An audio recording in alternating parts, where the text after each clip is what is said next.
When Jakob Brennan opened his cabin door to a desperate woman fleeing through the storm, he had no idea she carried secrets that would force him to confront the false accusations that had driven him into exile 3 years ago. Two outcasts find themselves bound together by shared truths and the courage to trust again. But when bounty hunters arrive seeking Eleanor for murder, will Jakob's kindness prove to be salvation or his final undoing? The mountain lion's scream cut through the darkness like a blade, and Jakob Brennan's hand moved to his rifle before his eyes fully opened. But the cabin stayed quiet after that wild cry faded into the Montana night, leaving only the whisper of wind through pine needles and the familiar creak of old wood settling. He sat up in his narrow bed, listening. 3 years of living alone in the wilderness had taught him to read every sound the forest made. The difference between a branch falling and a footstep, between an animal hunting and a human hiding, between safety and danger. Tonight felt different. Jakob swung his legs over the side of the bed and pulled on his boots. The cabin's single room felt smaller in the darkness, filled with shadows that seemed to move when he wasn't looking directly at them. On the table, his latest carving project waited, a wooden horse with a flowing mane that would never feel a child's hands. He'd been dreaming about Denver again, about the courtroom, about little Mary's tears and the way the judge's gavel had sounded like a coffin lid closing, about the crowd outside, calling for his blood. The wind picked up, rattling the windows.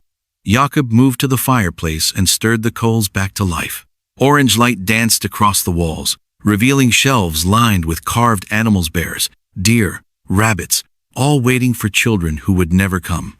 H-piece perfect, H-piece useless. Thunder rumbled in the distance. A storm was coming. He'd built this cabin with his own hands, choosing a spot far from any trail, hidden in a valley where the mountains stood like guards. The nearest town was Copper Falls, 20 miles through rough country, perfect for a man who needed to disappear. But disappearing came with a price. The silence pressed against his ears until he sometimes caught himself talking to the wooden animals, just to hear a human voice, even if it was his own. Lightning flickered beyond the windows, followed by another roll of thunder. Closer now. Jakob pulled on his jacket and stepped onto the small porch to watch the storm approach. The forest stretched out before him, dark and endless. Somewhere in that wilderness, wolves howled at the moon. Somewhere else, that mountain lion prowled through the underbrush, hunting. Everything in the wild had its place, its purpose. Everything except him. The first drops of rain hit the roof like small stones. Jakob started to turn back inside when he heard a sound that didn't belong to the storm or the forest. A sound that made his blood freeze. Footsteps. Human footsteps. Stumbling through the trees.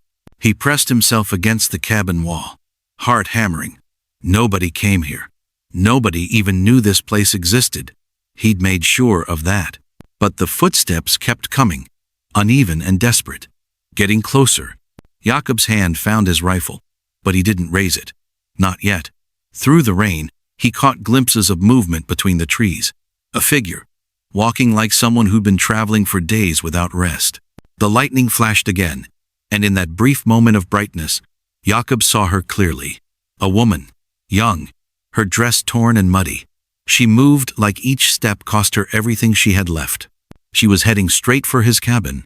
Every instinct screamed at him to blow out the lamps, to hide, to wait until she passed by. But something about the way she walked, broken but determined, kept him frozen in place. The woman reached the edge of a small clearing and stopped.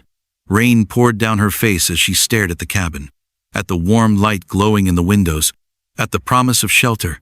She looked around the clearing, searching for signs of danger. Smart.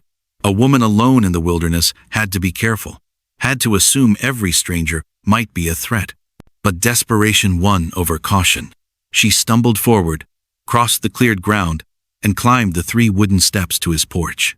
Jakob held his breath. He could hear her breathing, ragged and exhausted, could smell the rain on her clothes and something else, fear. She raised her hand to knock, then hesitated. Through the window, he saw her face clearly for the first time. Young, maybe 20, pretty, even with mud streaking her cheeks and rain plastering her hair to her skull. But it was her eyes that caught him. They held a wildness. He recognized the look of someone who'd lost everything and was still running from the wreckage. The woman knocked. 3 sharp raps that echoed through the cabin like gunshots. Jakob's rifle trembled in his hands. He couldn't answer, couldn't let her in, couldn't risk it. But she knocked again, harder this time. And then he heard her voice, barely a whisper through the storm. "Please, I know someone's in there. I can see the light." The words hit him like a physical blow. How long had it been since someone had asked him for help?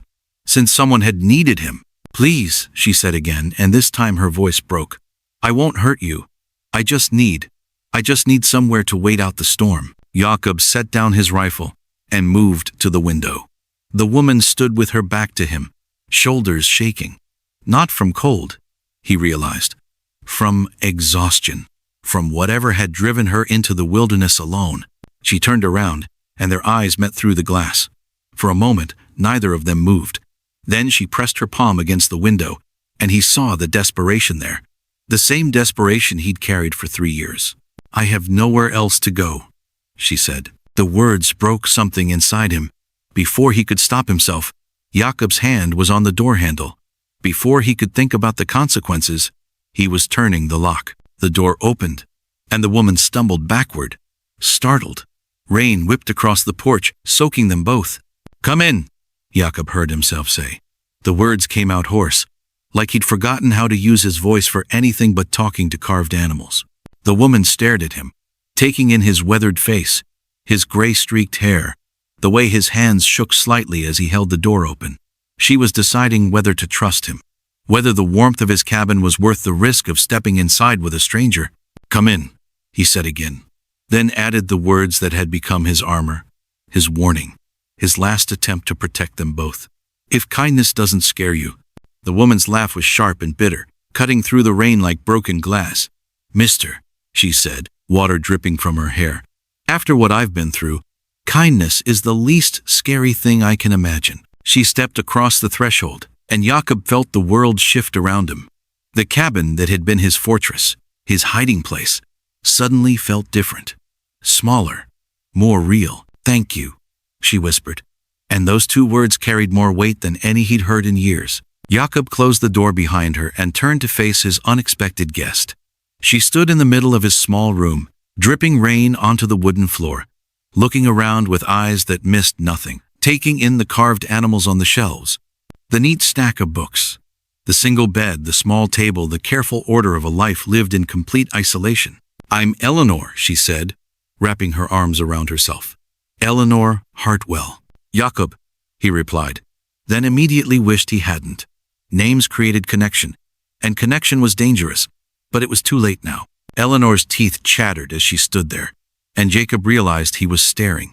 He moved quickly to the chest in the corner and pulled out a thick wool blanket, one of the few luxuries he'd allowed himself. "Here," he said, holding it out to her. "You need to get warm." She reached for the blanket, and their fingers brushed for just a moment. Her skin was ice cold, but something else passed between them in that touch. Recognition, maybe, or understanding, like they were both refugees from the same war. Eleanor wrapped the blanket around her shoulders and moved closer to the fireplace. The flames cast dancing shadows across her face, and Jakob could see her more clearly now. She was beautiful, but it was a damaged beauty. There were dark circles under her eyes, and a cut on her lip that looked a few days old. "You're hurt," he said, noticing the way she held her left side. "It's nothing," she said quickly, too quickly. Nothing doesn't make someone walk through a storm alone at night. Eleanor's eyes met his, and he saw a flash of something surprise. Maybe that he'd noticed, that he cared enough to notice. "I was traveling," she said carefully. "With a group. We were heading to Helena." "Where?" She looked away. "There was trouble. I got separated from the others." Jakob knew she wasn't telling him everything. The careful way she chose her words, the way she avoided his eyes, she'd done the same thing when people asked about his past. Some truths were too dangerous to share with strangers. "How long have you been walking?" he asked instead. 3 days, maybe 4. Time gets mixed up when you're... She gestured vaguely at herself, at the torn dress and muddy shoes. "When you're like this. 3 days. In the wilderness. Alone." Jakob felt something twist in his chest. He knew what it was like to be lost, to have nowhere to go. But he'd chosen his isolation. Eleanor looked like someone who'd had it forced on her. "Are you hungry?" he asked. She nodded, and he saw her throat move as she swallowed. Probably hadn't eaten in days. Jakob moved to the small stove and started pulling out supplies. Salt pork, beans, a bit of bread that wasn't too stale. Simple food, but hot and filling. As he worked, he was aware of Eleanor watching him, studying his movements. "You live here alone?" she asked. "Yes." "By choice?" The question hung in the air between them. Jakob kept his back to her as he stirred the beans. "Sometimes we choose our circumstances. Sometimes they choose us. Which was it for you?" He turned to look at her then. Eleanor sat curled in the chair by the fire, the blanket pulled tight around her shoulders. Her green eyes were sharp, intelligent, not the eyes of someone who would accept easy answers. "Both," he said finally. She nodded like she understood. "Me too." They fell into silence as he finished preparing the meal. The only sounds were the crackling of the fire and the rain drumming against the roof. But it wasn't an uncomfortable silence. It was the quiet of two people who had learned that sometimes words weren't necessary. When the food was ready, Jakob set a plate in front of Eleanor and watched her eat. She tried to pace herself, but he could see she was starving. The beans disappeared quickly, followed by the bread and most of the salt pork. "Better?" he asked when she'd finished. "Much. Thank you." She set down her fork and looked at him directly. "Why did you help me?" The question caught him off guard. "You needed help. Plenty of people need help. That doesn't mean everyone gets it."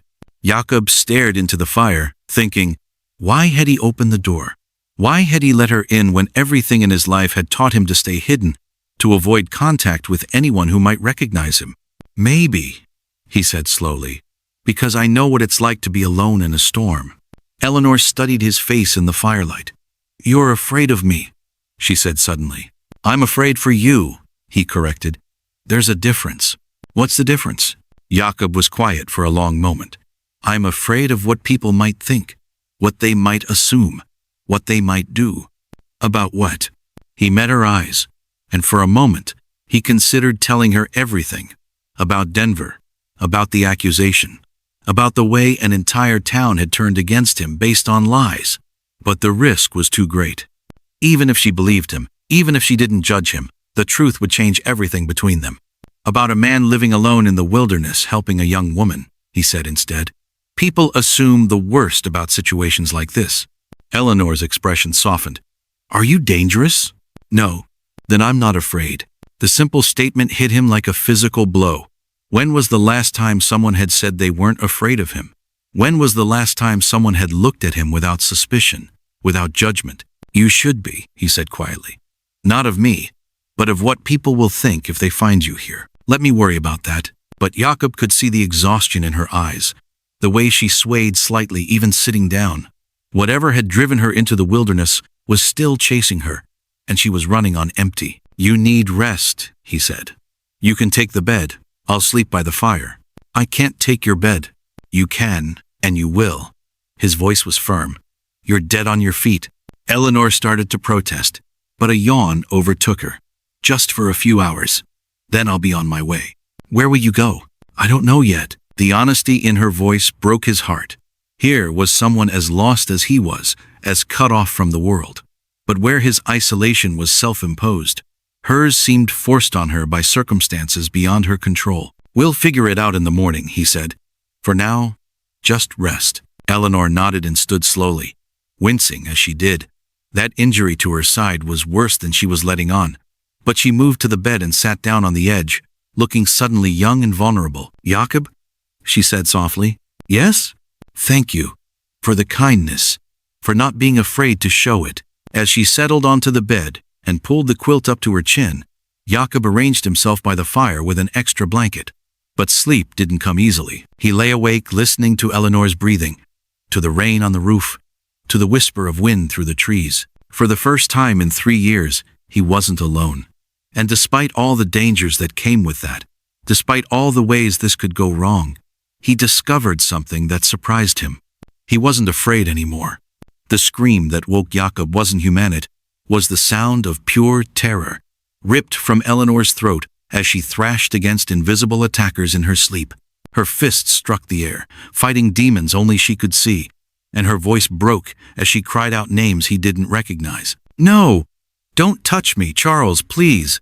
Jakob was on his feet before he fully understood what was happening. Eleanor writhed on the bed, tangled in the quilt, her face twisted with fear even in unconsciousness. Sweat beaded on her forehead despite the cool morning air. "Eleanor," he said softly, keeping his distance. He'd learned long ago that waking someone from a nightmare too quickly could be dangerous. "Eleanor, you're safe." But she couldn't hear him. In her dream, she was somewhere else entirely, somewhere terrible. Her breathing came in sharp gasps, and she pressed herself against the wall as if trying to escape something closing in on her. "Please," she whispered, her voice small and broken. "I won't tell anyone. I promise I won't tell." The words hit Jakob like a punch to the gut. He'd heard those same words before, from another voice, in another time. Little Mary, 8 years old, begging her uncle to stop hurting her, promising to keep his secrets if he'd just leave her alone. "Eleanor." This time his voice was firmer. "Wake up. You're not there anymore." Her eyes flew open, wild and unfocused. For a moment, she didn't seem to recognize where she was. Then her gaze found Jakob, and the relief that flooded her face was almost too much to bear. "I was dreaming," she said, her voice shaky. "I know."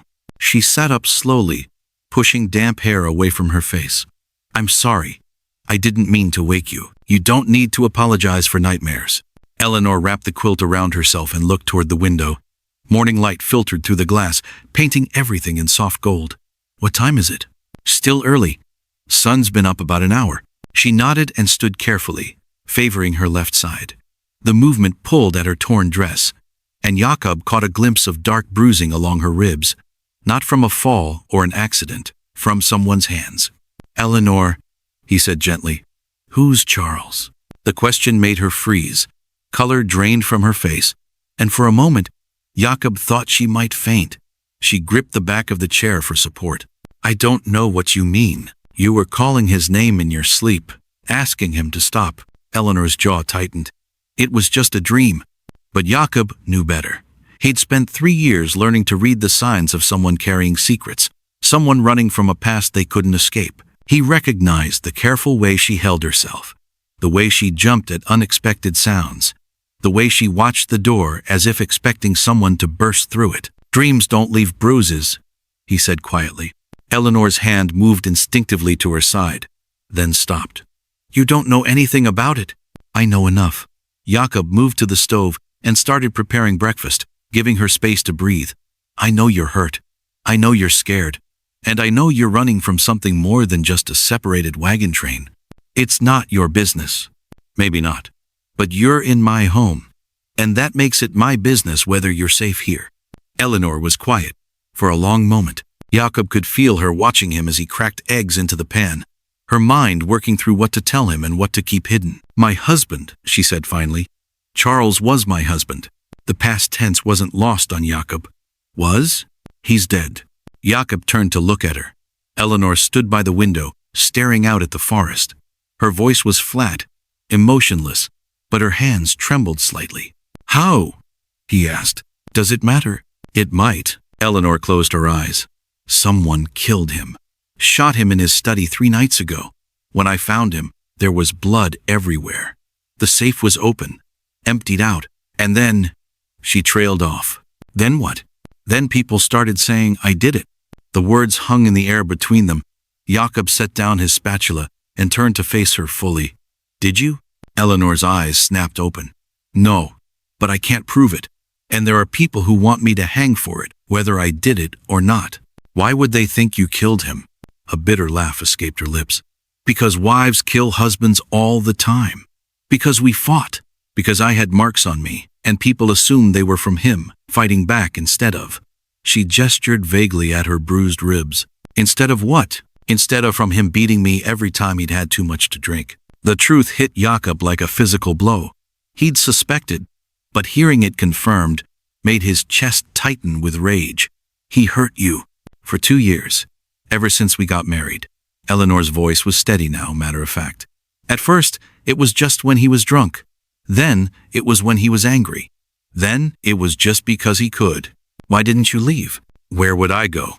I had no money, no family. And Charles made sure everyone in town knew I was difficult, prone to accidents, clumsy. She touched the cut on her lip. This is from 2 weeks ago. I dropped a plate at dinner, and he said I did it on purpose to embarrass him. Jakob felt something dark and violent stir in his chest. The same feeling he'd had when he'd first heard what Mary's uncle had done to her.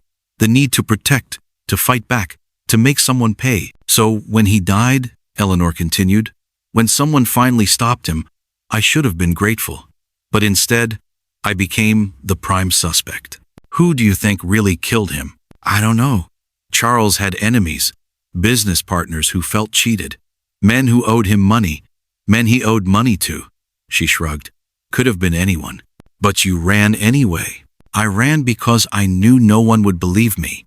A woman's word against a dead man's reputation? They'd already decided I was guilty. Jakob understood that feeling all too well.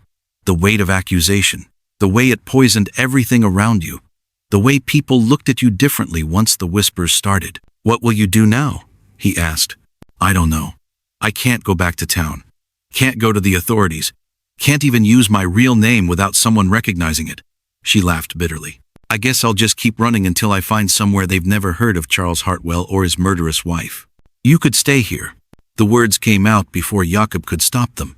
Eleanor stared at him in surprise. You don't know me, she said. You don't know what I might have done. I know enough. You know nothing. For all you know, I really did kill him. For all you know, I'm dangerous. Jakob met her eyes steadily. Are you? I don't know anymore. The honesty in her voice broke something open in Jakob's chest. Here was someone as lost as he was, as marked by circumstances beyond their control, someone who understood what it meant to be judged for things they didn't do. I had a job once, he said quietly. In Denver. I was a carpenter, had my own shop, steady customers. I was good at what I did.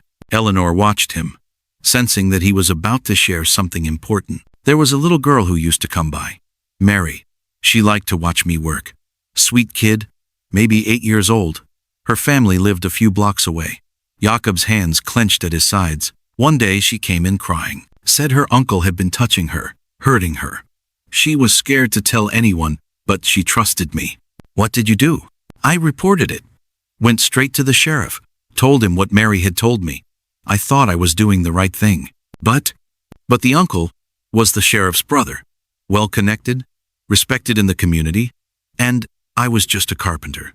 Unmarried, kept to myself. When they needed someone to blame, I was an easy target. Eleanor's expression softened. They accused you of touching her, of making up the story about her uncle to cover my own crimes. By the time the truth came out, it was too late. The damage was done. I lost my business, my reputation, everything. People crossed the street to avoid me. Parents pulled their children away when they saw me coming. So you came here. I came here because I had nowhere else to go. Because sometimes the only way to survive is to disappear. They stood in silence for a moment. Two people who understood the weight of false accusations, the way suspicion could destroy a life, even without proof. I'm sorry, Eleanor said finally. For what? For what they did to you. For what they took from you. Jakob nodded. I'm sorry too. For what your husband did. For what people are saying about you now. We make quite a pair, don't we? Eleanor's smile was sad but genuine. The accused child molester and the accused murderer. Maybe that's exactly what we need to be. The rider appeared at the edge of the clearing just as Jakob was splitting wood behind the cabin, his axe frozen mid-swing when he spotted the figure watching from the tree line. The man sat perfectly still on his horse, studying the cabin with the patience of someone who hunted people for a living. Eleanor, Jakob called softly, not taking his eyes off the stranger. We have company. She appeared in the doorway, a dish towel still in her hands from washing their breakfast plates. The domestic scene they'd created over the past 2 days, the comfortable routine of sharing meals and quiet conversations shattered the moment she saw the rider. Oh, God, she whispered, her face going white. It's Deputy Marshal Hawkins. Jakob set down his axe carefully, his mind racing. You know him? He's the one who came to question me about Charles. He's the one who decided I was guilty. Eleanor's voice was tight with fear. If he's here, It means someone told him where to find me. The marshal nudged his horse forward, entering the clearing with the confidence of a man who wore a badge and knew how to use it. He was younger than Jakob had expected, maybe 35, with hard eyes and a mustache that didn't quite hide the cruel set of his mouth. "Morning, folks," Hawkins called out, his voice carrying easily across the small space. "Beautiful day, isn't it?" Jakob stepped protectively in front of Eleanor, though he kept his hands visible and non-threatening. "Can we help you with something, Marshal?" "Deputy Marshal," Hawkins corrected. "And yes, I believe you can. I'm looking for a woman, Eleanor Hartwell. Heard she might be in this area. Haven't seen anyone by that name," Jakob said evenly. Hawkins smiled, but it didn't reach his eyes. "Funny thing about these mountains, people tend to help each other out, share information. And the information I've been getting says a woman matching Mrs. Hartwell's description was seen heading this way 3 days ago." Behind Jakob, Eleanor remained silent, but he could feel her trembling. Not from fear, he realized, but from rage. The same kind of cold anger he'd felt when people in Denver had whispered about him behind his back. "Like I said," Jakob repeated, "haven't seen anyone. Mind if I take a look around? Just to be sure?" "Actually, I do mind. This is my property." Hawkins' expression hardened. "You got papers proving that?" "I've got 3 years of living here peacefully." "That's proof enough." The marshal dismounted and tied his horse to a nearby tree. "See, the thing is, I've got a warrant for Eleanor Hartwell's arrest. Murder in the first degree. That gives me certain rights. Only if you can prove she's here, which I can't do without looking around." Hawkins stepped closer, his hand resting casually on his gun. "So, I'm going to ask you one more time, nice and polite. Have you seen Eleanor Hartwell?" Jakob felt Eleanor move behind him, and before he could stop her, she stepped out from behind his protective stance. "I'm Eleanor Hartwell," she said, her voice steady despite the fear in her eyes. "Eleanor, no," Jakob said. But she ignored him. "I'm here, Deputy Marshal. What do you want?" Hawkins' smile widened. Well, that makes things easier, doesn't it?" He pulled out a pair of iron shackles. "Eleanor Hartwell, you're under arrest for the murder of your husband, Charles Hartwell. I didn't kill him. That's for a jury to decide, ma'am. Now, are you going to come along peacefully, or do we need to do this the hard way?" Eleanor lifted her chin. "I'm not going anywhere with you." "I'm afraid that's not your choice." "It is if she's under my protection," Jakob said, stepping forward. Hawkins laughed. "Your protection? And who exactly are you, mister?" "Jakob Brennan." The name hit the marshal like a physical blow. His eyes widened, and his hand moved instinctively toward his gun. "Jakob Brennan, the child molester from Denver. I was never convicted of anything." "No, but you ran away like a guilty man, and now here you are, harboring a fugitive, a female fugitive." Hawkins shook his head. "This is rich. This is really rich. I'm not harboring anyone. Mrs. Hartwell is free to leave any time she wants." "But she doesn't want to leave, does she? She's been playing house with you for 3 days. Makes a man wonder what kind of arrangement you two have worked out." The implication in his words made Jakob's blood boil. "Watch your mouth, Marshal." "Or what? You'll do to me what you did to that little girl in Denver?" "I never touched that child." "Right. Just like Mrs. Hartwell here never killed her husband. You two are perfect for each other." Eleanor stepped forward, her eyes blazing. "You don't know anything about what happened to Charles." "I know enough. I know he was shot in his study. I know the safe was cleaned out. I know you were the only one with access to both the gun and the combination." Hawkins counted the points on his fingers. "And I know you disappeared right after it happened. I left because I knew people like you would blame me no matter what the truth was." "The truth?" Hawkins laughed. "The truth is that you got tired of being married to a man who wouldn't let you spend his money however you wanted. So you killed him and took what you thought was yours. Charles never gave me a penny that wasn't necessary for household expenses. So you decided to take it all at once." "I didn't take anything. I didn't even know the safe was open until I found his body." "Then explain why you ran." Eleanor's hands clenched into fists. "Because I knew you'd never believe me. Because I knew you'd rather hang a woman than admit you might be wrong." "I'm not wrong," Hawkins said coldly. "And you're coming with me." He stepped toward Eleanor, shackles ready.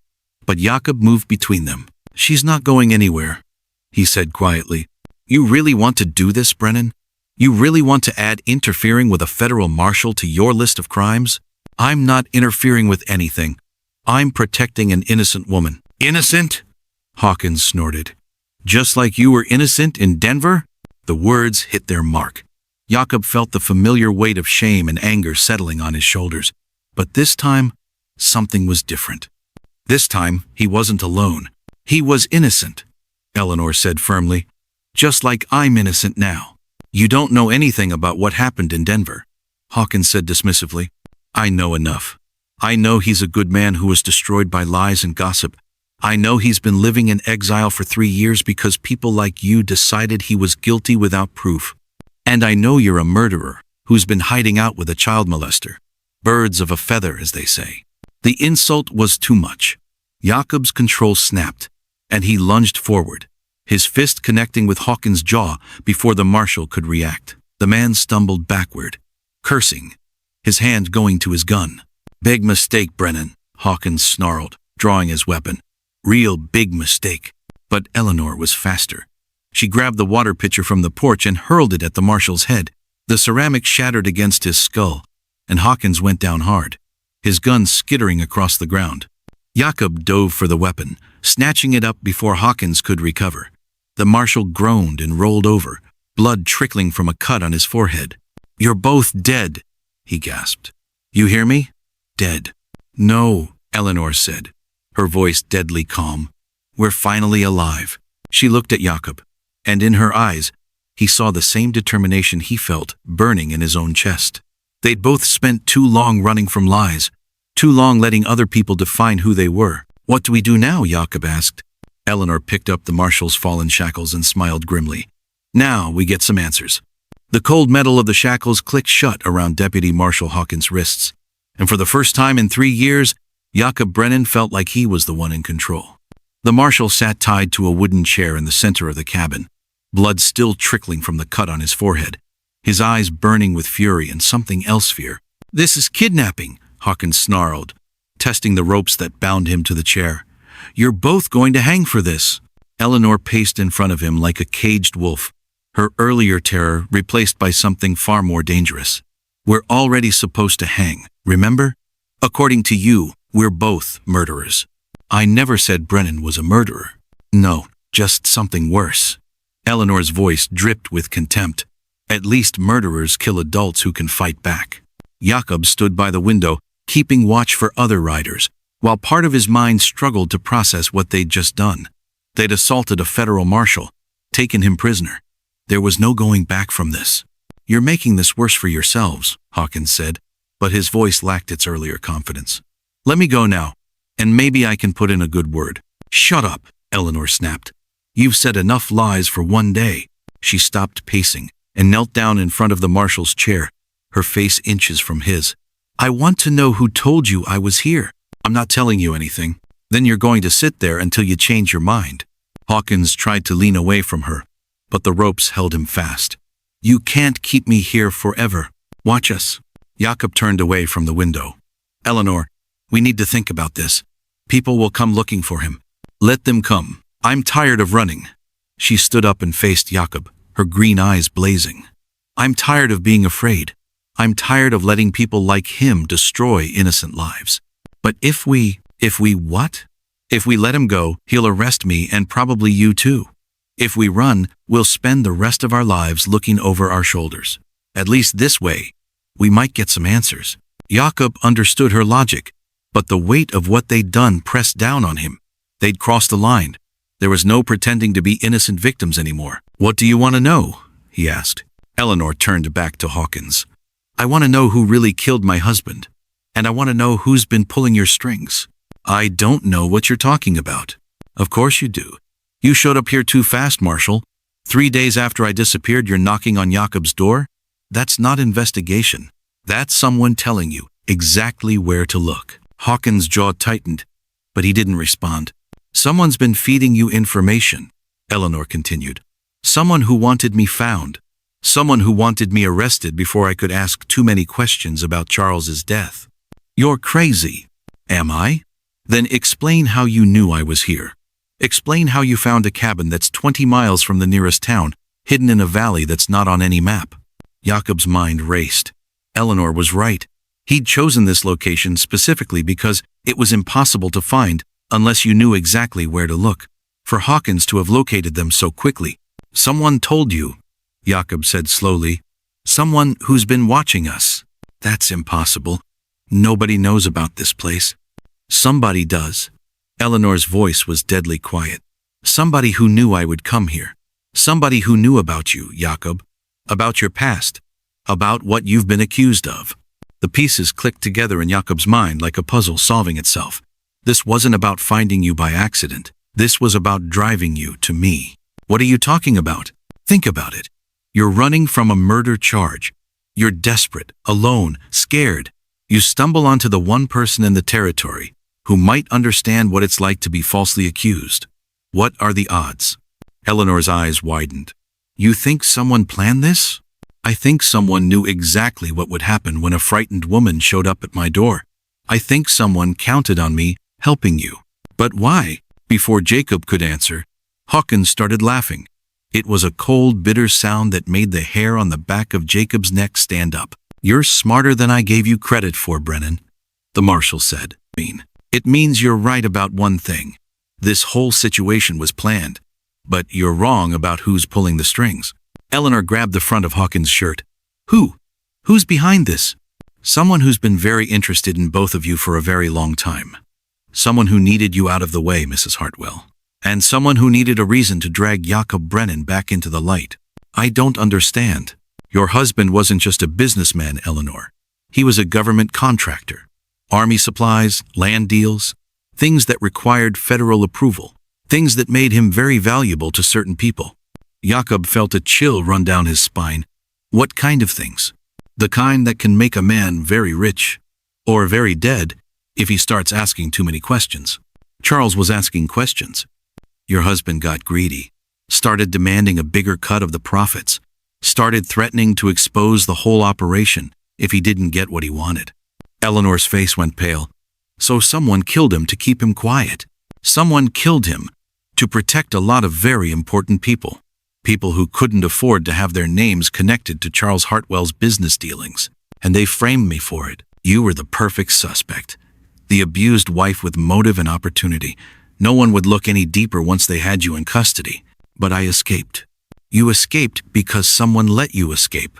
Someone who knew you'd run straight to the one person who might help you. Someone who knew Jakob Brennan's reputation for protecting innocent people. The truth hit Jakob like a physical blow. They wanted me involved. They needed you involved. You're the perfect fall guy, Brennan. The accused child molester who kidnapped a murderer. When they find your bodies, everyone will assume you killed each other in some kind of lover's quarrel. Our bodies? Eleanor's voice was barely a whisper. You don't think I came here alone, do you? You don't think I'd be stupid enough to track two dangerous fugitives without backup? As if summoned by his words, the sound of horses reached them from outside. Multiple riders, moving fast. Jakob rushed to the window and counted 6 men approaching the cabin. They weren't wearing badges, but they carried rifles and moved with military precision. Eleanor, he said quietly, we need to get out of here. Now. She looked at him, then at Hawkins, then back at him. What about him? Leave him. We don't have time. But if we leave him, he'll tell them everything. If we stay, we're dead. The sound of horses was getting closer. Jakob grabbed his rifle and checked the ammunition. 6 bullets, 6 men. Not good odds. There's a root cellar under the cabin, he said. Access panel behind the stove. We can hide there until they pass. They're not going to pass, Eleanor said grimly. They're going to burn us out. She was right. Through the window, Jakob could see the men spreading out around the cabin, surrounding it. These weren't lawmen come to make an arrest. These were killers come to clean up loose ends. The back window, he said. We can make it to the trees if we move fast. What about him? Eleanor nodded toward Hawkins. What about him? If they're here to kill us, what do you think they'll do to him? A federal marshal who knows too much? Jakob looked at Hawkins and saw the fear in the man's eyes. The marshal had realized the same thing Eleanor had. He wasn't here to witness their capture. He was here to be another victim. Please, Hawkins whispered. Don't leave me here. Why shouldn't we? You came here to arrest Eleanor. You called me a child molester. You were going to destroy both our lives. I was following orders. I was doing my job. Your job was to help murderers cover their tracks? I didn't know. I swear I didn't know what this was really about. Outside, one of the riders called out, "Brennan, we know you're in there. Come out with your hands up." Eleanor moved to the window and peered out carefully. "They're not wearing badges," she said.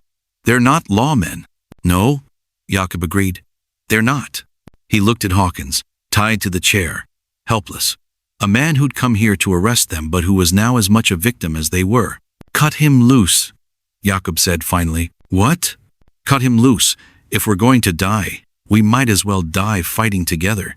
Eleanor stared at him for a moment, then nodded. She pulled out her knife and cut the ropes binding Hawkins to the chair. The marshal rubbed his wrists and looked at them both with something like gratitude. "Thank you," he said.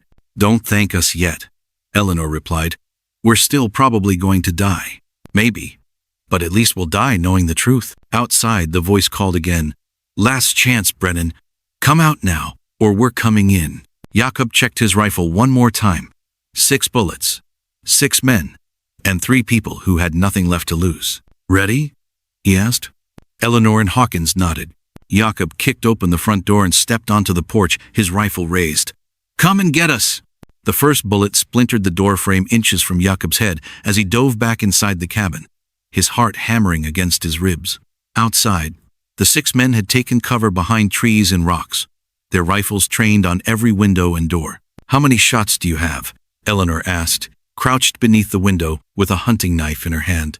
6, Jakob replied, checking his ammunition pouch. "You?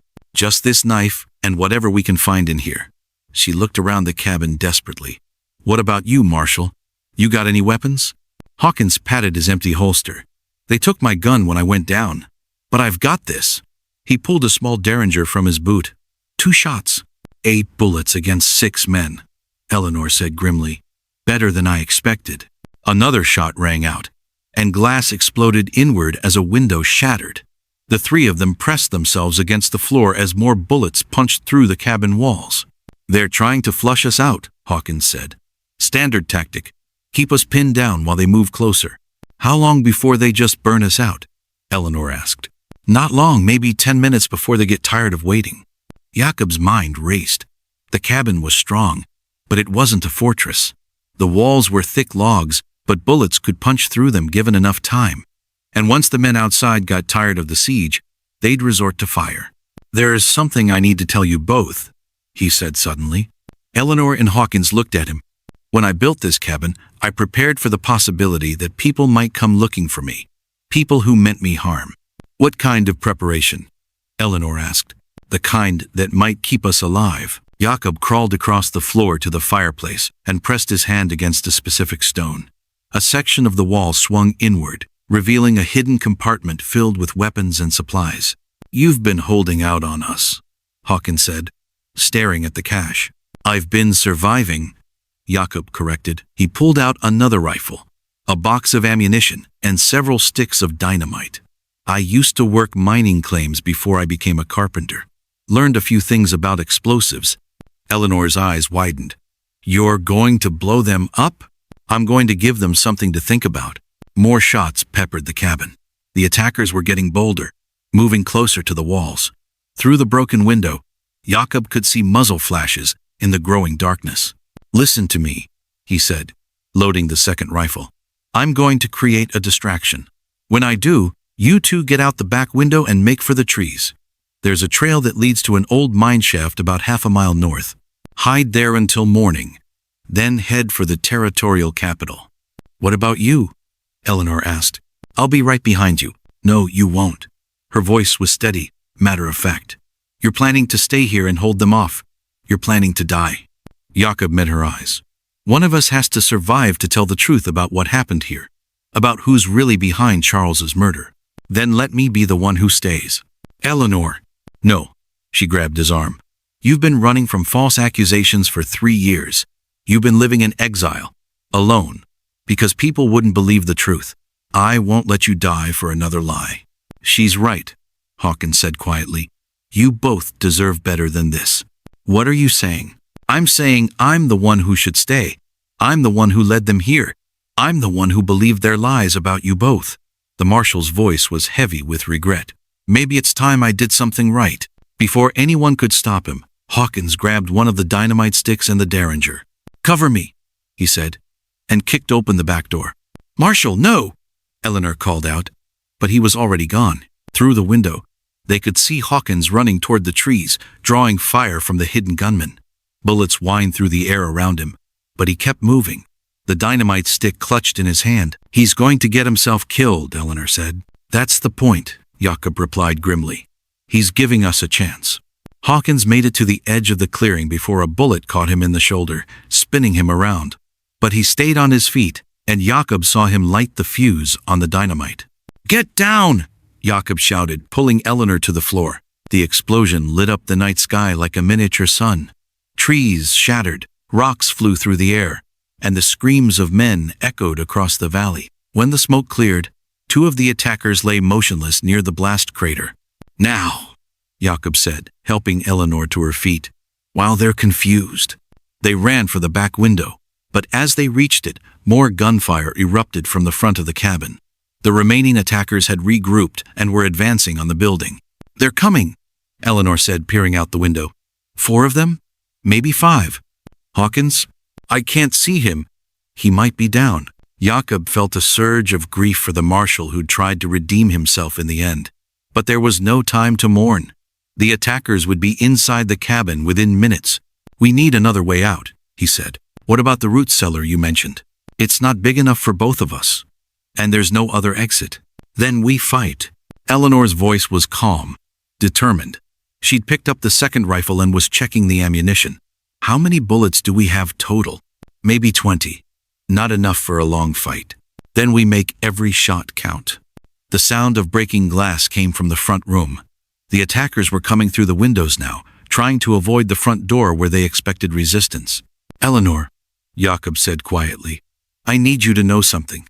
"What?" "These past few days, having you here, it's been the best time I've had in 3 years. You made me remember what it felt like to be human." She looked at him, and in her eyes he saw the same feeling reflected back. "You saved my life, Jakob.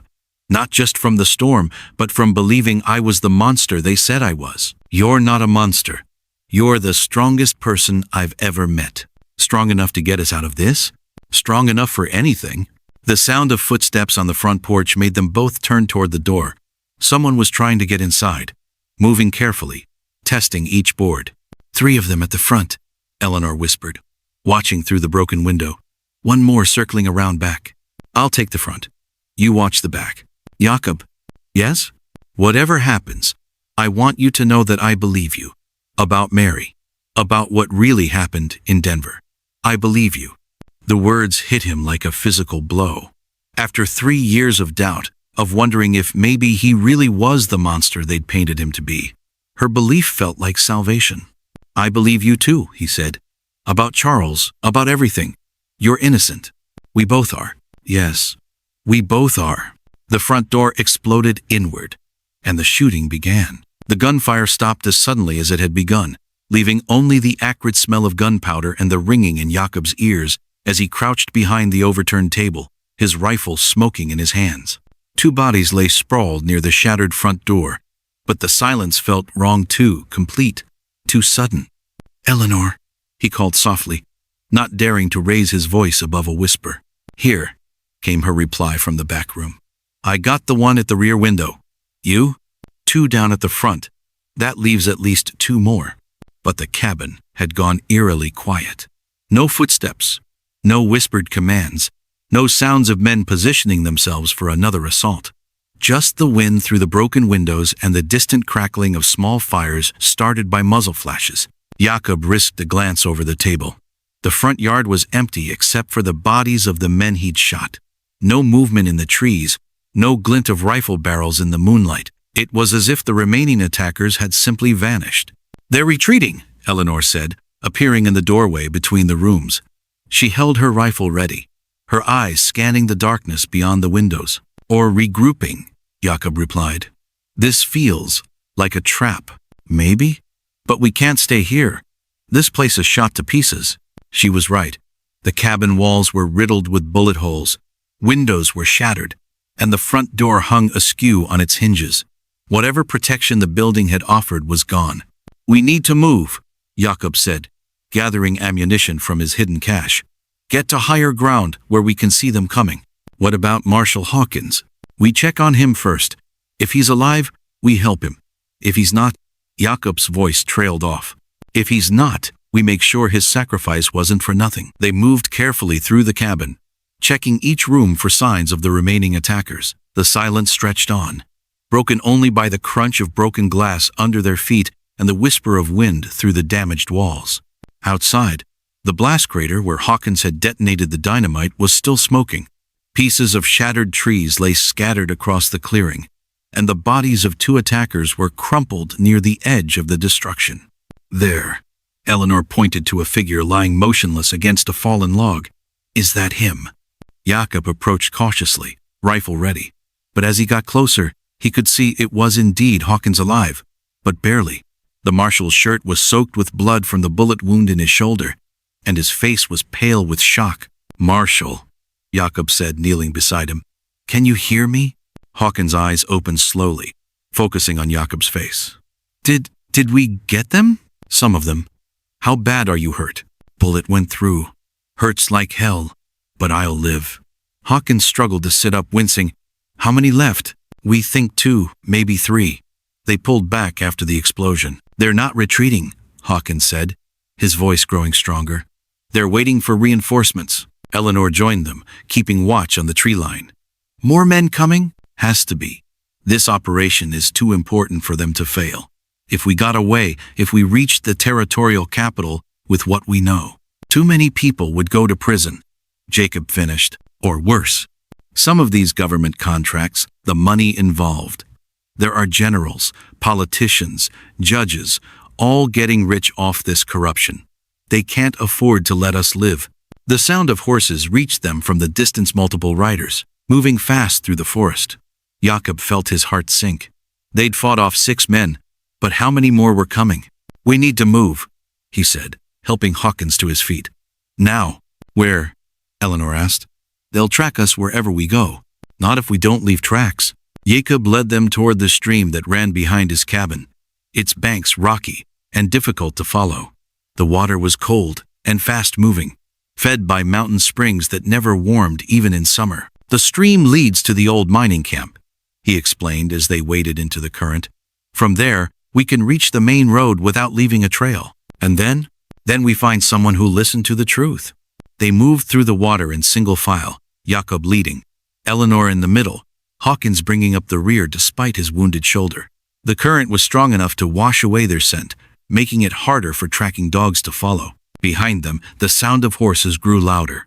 Voices called out as the reinforcements reached the destroyed cabin. "They're good," Hawkins said, listening to the organized search beginning behind them. "Military training, probably. They'll figure out we took to the water soon enough." "How long do we have?" Eleanor asked. "Maybe 20 minutes before they start checking the stream. Less if they brought dogs." The water was numbing their legs, but they kept moving. Jakob's Kabini sanctuary for 3 years was now a smoking ruin behind them. Everything he'd built, everything he'd carved, all of it was gone. "I'm sorry," Eleanor said, as if reading his thoughts. "About your home." "It was never really a home," Jakob replied. "It was just a place to hide." "What's the difference?" "A home is where you're not afraid to be yourself, where you're not afraid to let people see who you really are." They reached a bend in the stream where the water deepened, forcing them to swim. Hawkins struggled with his wounded shoulder, but he managed to keep up. "Almost there," Jakob said, pointing to a rocky outcropping ahead. "The mining camp is just beyond those rocks." But as they approached the camp, Jakob noticed something wrong. There were fresh horse tracks in the mud near the abandoned buildings. Recent tracks. "They're here," he whispered, pulling Eleanor and Hawkins behind a large boulder. "They got ahead of us somehow." Through the darkness, they could see lanterns moving through the ruins of the old camp. At least 4 men, searching the buildings methodically. "They know this area," Hawkins said grimly. "They know all the places we might run to." "Then we don't run," Eleanor said quietly. "We fight." "With what?" "We're outnumbered, outgunned, and you're wounded," Jakob pointed out. "We're also angry," Eleanor replied. And we know the truth. That has to count for something. Jakob looked at her. This woman who'd stumbled into his life 3 days ago and changed everything. She was right. They'd been running from lies for too long. Maybe it was time to stop running and start fighting back. What do you have in mind? He asked. We split up. Draw them away from each other. Make them think we're a larger group than we are. That's suicide, maybe. But it's better than dying like cornered animals. Hawkins nodded slowly. She's right. We've got nothing left to lose. We've got everything to lose, Jakob said. Our lives, our chance to tell the truth, our what? Eleanor interrupted. Our future? Jakob, what future do we have if we keep running? What kind of life is that? He looked at her, really looked at her, and saw the determination in her eyes. The same determination that had driven her to knock on his door in the storm. The same strength that had kept her alive when everyone else wanted her dead. All right, he said finally, but we do this smart. We use the mine shafts, the old tunnels, force them to come at us one at a time. The tunnels might be unstable, Hawkins warned. Then we'd better move fast. They crept toward the mining camp, staying in the shadows cast by the abandoned buildings. The searchers were thorough, checking every structure, every hiding place, but they were also predictable, following a pattern that Jakob could read. There, he whispered, pointing to a shaft entrance hidden behind a collapsed wall. That tunnel connects to 3 others. We can move through the mountain without being seen. What if they follow us down? Then we bring the whole thing down on top of them. Eleanor's smile was fierce. Now you're talking. They slipped into the tunnel just as the searchers moved to the next building. The darkness was complete, but Jakob knew these shafts from his early days in the territory. He'd explored them when he first arrived, looking for a place to hide if necessary. The tunnels sloped downward, leading deeper into the mountain. Their footsteps echoed off the stone walls, but the sound was muffled by the tons of rock above them. This is it, Eleanor said, as they reached a junction where 3 tunnels met. This is where we make our stand. How? Hawkins asked. We let them come to us.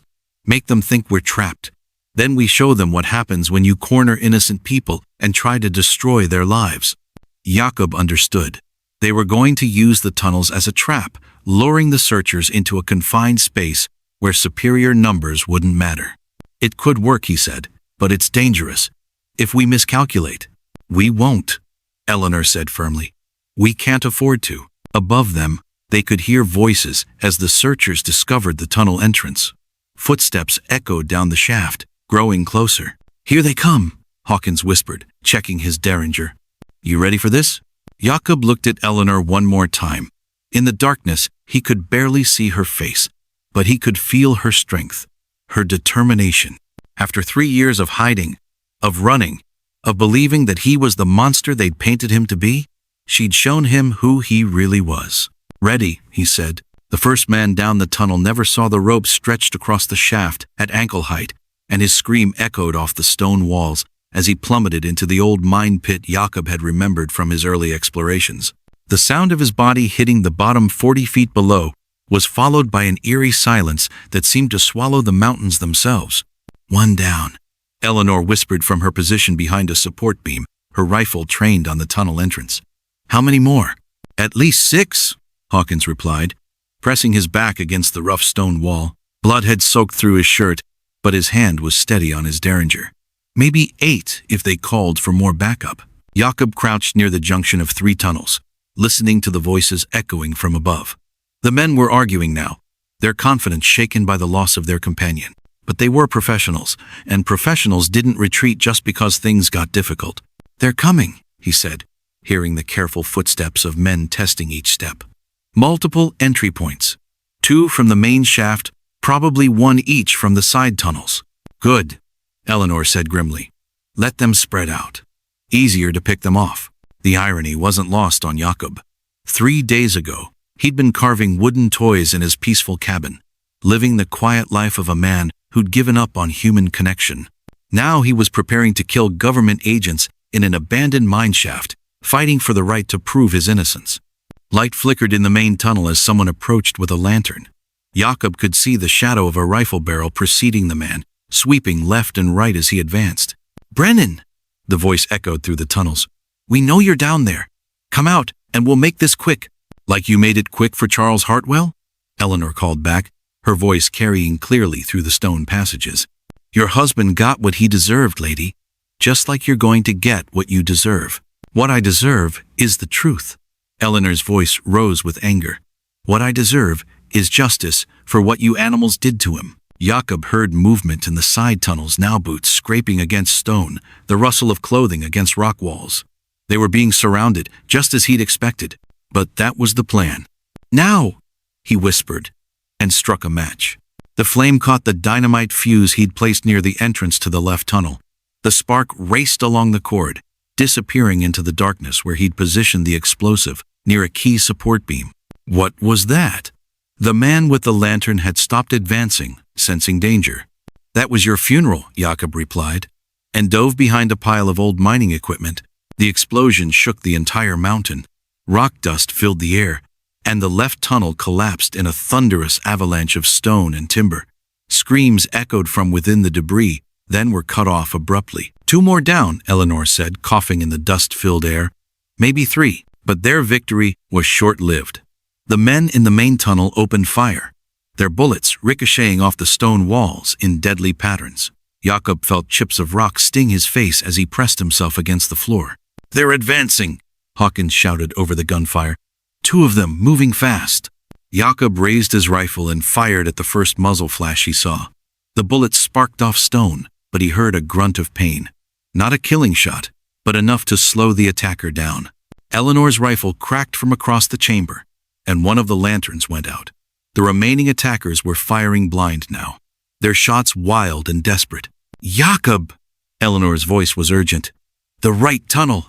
Someone's coming through the right tunnel!" He spun around just as a figure emerged from the side passage, rifle raised. Jakob's shot took the man in the chest, dropping him instantly. But the distraction cost him. The remaining attackers in the main tunnel were closer now, their shots more accurate. "We need to move," he said, crawling toward Eleanor's position. "They're going to overrun us." "Where?" "The left tunnel's blocked, and they're coming from the other two." "The old shaft, the one that leads to the surface near the creek." "I thought you said it was too dangerous." "It is, but it's better than dying here." They gathered their remaining ammunition and prepared to move. But as they reached the narrow passage that led to the old shaft, more voices echoed from above. "Reinforcements," Hawkins said weakly. The marshal was losing blood, his face pale in the reflected light of the remaining lantern. "How many?" Eleanor asked. "Sounds like a lot. Maybe a dozen men." Jakob felt his heart sink. They'd fought bravely, but they were outnumbered and running out of options. The old shaft was their only escape route, but it was also a dead end if they couldn't reach the surface. "We go up," he said finally. "All of us, together. If we're going to die, we die trying to reach the light." They started up the narrow shaft, Jakob leading the way. The wooden ladder was old and rotted, but it held their weight. Behind them, the voices of their pursuers grew louder as more men poured into the tunnel system. "They're following us," Eleanor said, looking back down the shaft. "I can see their lights."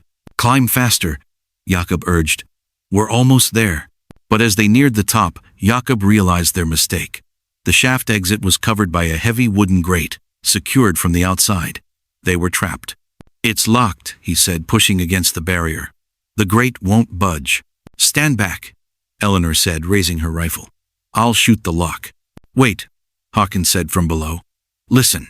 They all fell silent, and Jakob heard what the marshal had noticed. The voices below had stopped. The pursuit had ended. "They're not following us anymore," Eleanor said. "Why?" "Because they don't need to," Jakob realized with growing horror. "They're going to seal us in." The sound of heavy timbers being moved echoed up the shaft. The attackers were blocking the tunnel entrance, trapping them in the old mine shaft with no way out. "How much air do we have?" Eleanor asked. "Not much. Maybe a few hours." They sat in the darkness, listening to the sounds of their tomb being sealed. But as the last timber was put in place, Jakob heard something else, a voice, clear and authoritative, giving orders. "Make sure it's secure. We can't afford any mistakes." The voice was familiar, but Jakob couldn't place it. Then Eleanor gasped. "I know that voice," she said. That's Judge Morrison. He was Charles's business partner. Morrison? Hawkins' voice was filled with recognition. Judge Morrison signed the warrant for your arrest. He was working with Charles. And when Charles got greedy, when he started demanding a bigger share of the profits, Morrison had him killed. Jakob finished. And framed you for it? But why involve me? Why drag me into this? Because you're the perfect fall guy, Eleanor said. The hermit child molester who kidnapped a murderer. When they find our bodies, the story writes itself. Above them, the voices were fading as the men withdrew. Soon, they would be alone in the darkness, with only a few hours of air and no way out. I'm sorry, Jakob said. I'm sorry I got you both into this. You didn't get us into anything, Eleanor replied.